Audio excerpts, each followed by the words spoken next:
Некоторые страны подталкивают Киев к продолжению кровопролития. Такое заявление сделал постпред России при ООН Виталий Чуркин на очередном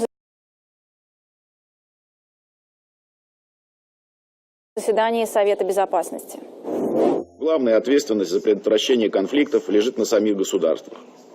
Любое международное содействие, в том числе по линии ООН, должно оказываться с согласия принимающей стороны и не может быть навязано.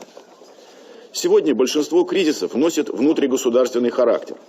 И грань между услугами в области превентивной дипломатии и давлением на внутриполитические процессы становится тонкой. Особенно если эти услуги оказываются на ранней стадии кризиса. К сожалению, в Совете Безопасности мы не раз слышали предложения, граничащие с менеджментом внутренних процессов государств и даже вмешательством в их конституционные процедуры. По словам Чуркина, ситуацию может ухудшить дублирование посреднических функций, не говоря уже о соперничестве амбициозных игроков, которые пытаются снискать лавры миротворцев. В пример дипломат привел конфликты в Ираке и Ливии. Напомню, во время кризисов активное участие в политике этих стран принимали Соединенные Штаты Америки. Сегодня под внешнее влияние попала и Украина.